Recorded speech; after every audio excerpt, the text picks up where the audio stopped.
وہ کیتھولک عیسائیت کو بھی اپنے ہاتھ میں لے لیا ہے۔ چنانچہ پوپ صاحب نے فرمان جاری کر دیا ہے کہ ہمارے خداوند یسوع مسیح کے قتل کی ذمہ داری ان یہودیوں پر نہیں ہے، بری کر دیے گئے۔ 1900 برس کے بعد، بلکہ 2000 برس کے قریب ہو گئے، انہیں ایگزونریٹ کر دیا گیا، ایبسولو کر دیا گیا، ان پر ذمہ داری نہیں۔ نتیجہ یہ نکلا ہے کہ ابھی چند مہینے پہلے جو مذاکرات صلح کے ہو رہے تھے، جن میں یاسر عرفات بھی تھے اور یہ اسحاق رابین گیا ہوا تھا واشنگٹن، وہاں سے واپس آیا ہے تو روم میں رک کر پاپائے روم سے ملاقات کر کے تشریف لائے ہیں۔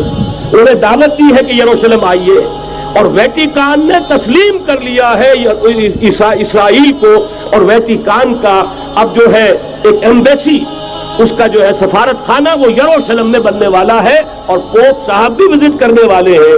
گویا کہ یہ گٹھ جوڑ اب مکمل ہو چکا، اب کہیں اس میں کوئی کمی نہیں رہی۔ اس یونائٹڈ فورس کے ساتھ یہ نیو ورلڈ آرڈر اس وقت عالم اسلام پر حملہ آور ہے۔ اب اس پہ نوٹ کیجئے کہ اس وقت کی فضا ہے کیا۔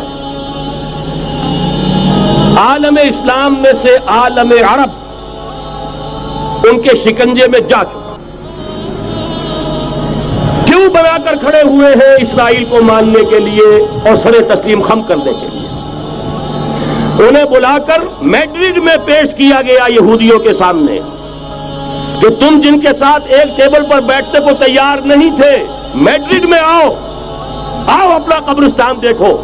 یہ اسپین کی سرزمین جہاں تم نے 800 برس حکومت کی تھی، یہ تمہارا قبرستان، یہاں آؤ اور بیٹھو اور ان کے ساتھ بات کرو۔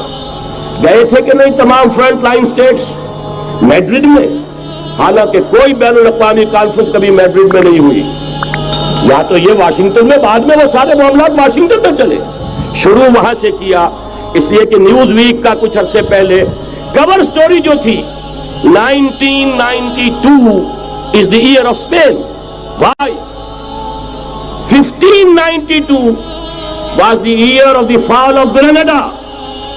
1492 میں 1492 میں غرناطہ کا سقوط ہوا، اور پورے آئیبیرین پیننسولا سے ایک ایک مسلمان بچہ نکال کر ختم کر دیا گیا، یا زندہ جلا دیے گئے، یا تہہ تیز کر دیے گئے، یا جہازوں میں بھر بھر کر۔ اور آپ کو معلوم ہے میڈیٹرینین کی حیثیت کیا ہے، خلیج ہے، ایک معمولی سی خلیج، ادھر سے اسپین کا ساحل قریب آ جاتا ہے، اسپین کے ساحل سے جہازوں میں بھرا اور نارتھ افریقہ کے ساحل کے اوپر پھینک کر آ گئے۔ پورے ہسپانیہ میں جہاں 800 برس مسلمان کی حکومت رہی، ایک بچہ بھی مسلمان نام کا موجود رہا۔ یہ تھا 1492، اور اب آیا تھا 1992۔ 1992 is the year of Spain۔ اسی لیے ورلڈ اولمپکس رکھے گئے، وہاں دلہن کی طرح سجایا گیا ہسپانیہ کو، اور بلایا گیا، طلب کیا گیا، سمن کیا گیا تمام دول عرب کو، آؤ یہاں بیٹھو، اور یہاں بیٹھ کر اپنے ان یہودی دشمنوں کے ساتھ مصالحت کی بات شروع کرو۔ بہرحال نوٹ کر لیجئے، عالم عرب جا چکا ہے۔ کوئی دن کی بات ہے، میں سنسنی پیدا نہیں کرنا چاہتا، لیکن حالات اور واقعات سے نگاہیں بند کرنا بھی کوئی دانشمندی کی بات نہیں۔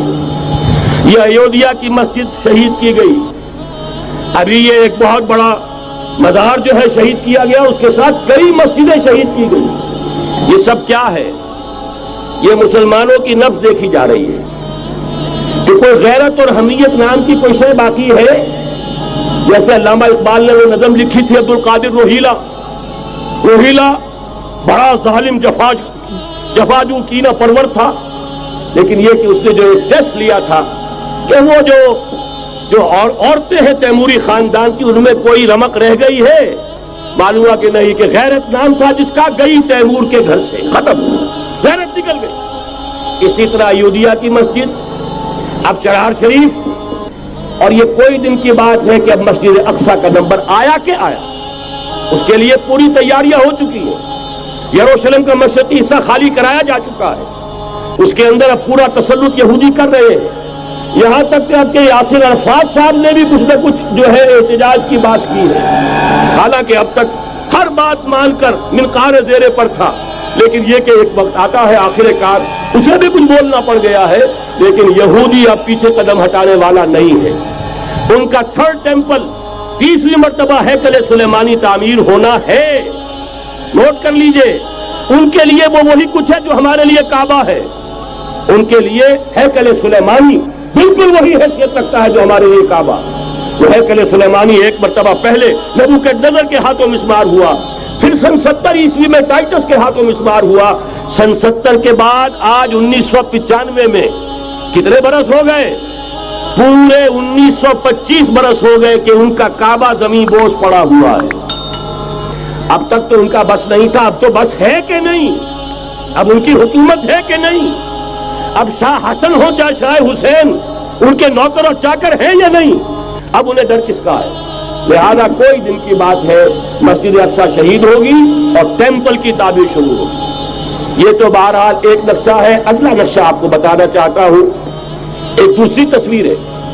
یہ تصویر ہے زمینی، ایک تصویر ہے آسمانی. وَمَكَرُوا وَمَكَرَ اللَّهُ وَاللَّهُ خَيْرُ الْمَاكِرِينَ. انہوں نے اپنی سی تدبیریں کی، اللہ نے اپنی تدبیر کی. اور ظاہر بات ہے اللہ کی تدبیر سے بہتر تدبیر کس کی ہوگی؟ چنانچہ یہودیوں کی سازشیں اس وقت بھی ناکام ہوئی تھی یا نہیں؟ ظاہر بات ہے جاء الحق وزهق الباطل ان الباطل کان زهوقا. لہذا یہ آیتیں دونوں اعلان کر رہی ہیں کہ یہودیوں کی سازشیں بالآخر ناکام ہوں گی اور دین حق کا بول بالا ہو کر رہے گا. یہ تو ان آیتوں سے ظاہر ہے. یریدون لیطفئوا نور اللہ بافواہہم واللہ متم نورہ ولو کرہ الکافرون. یریدون ان یطفئوا نور اللہ بافواہہم ویأبی اللہ الا یتم نورہ ولو کرہ الکافرون. هو الذی ارسل رسولہ بالہدی ودین الحق لیظہرہ علی الدین کلہ ولو کرہ المشرکون.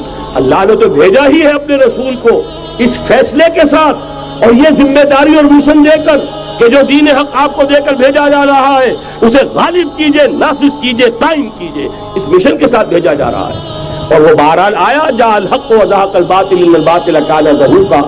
لیکن نوٹ کرنے کی بات یہ ہے، ذرا یہاں تھوڑا سا تحمل کے ساتھ غور کیجئے گا، کہیں میرے خلاف کوئی فتویٰ دینا شروع کر دیں. کیا حضور کا مقصد بعثت اس وقت مکمل ہو گیا تھا؟ ایک درجے میں ہو گیا کہ جزیرہ نما عرب پر اللہ کے نور کا بھی اتمام ہو گیا، اللہ کا دین بھی غالب ہو گیا. ہو گیا کہ نہیں ہو گیا؟ لیکن کیا محمد الرسول اللہ صرف عرب کے لیے بھیجے گئے تھے؟ قرآن کہتا ہے ببانگ دول وما ارسلناک الا کافۃ للناس بشیرا ونذیرا. اے محمد صلی اللہ علیہ وسلم، ہم نے نہیں بھیجا ہے آپ کو مگر پوری نوع انسانی کے لیے بشیر اور نذیر بنا کر.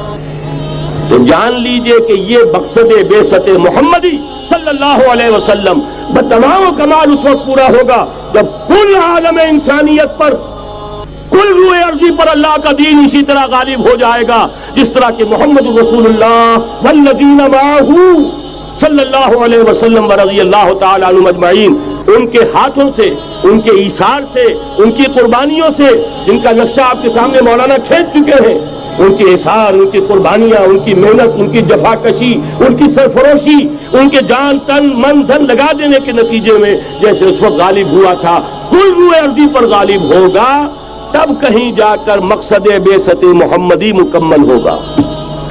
یہی وجہ ہے اقبال نے کہا تھا وقت فرصت ہے کہاں، کام ابھی باقی ہے، نور توحید کا اتمام ابھی باقی ہے.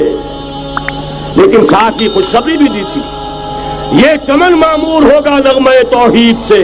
آئے گا وہ دور، یہ چمن معمور ہوگا نغمہ توحید سے، لازماً آ کر رہے گا.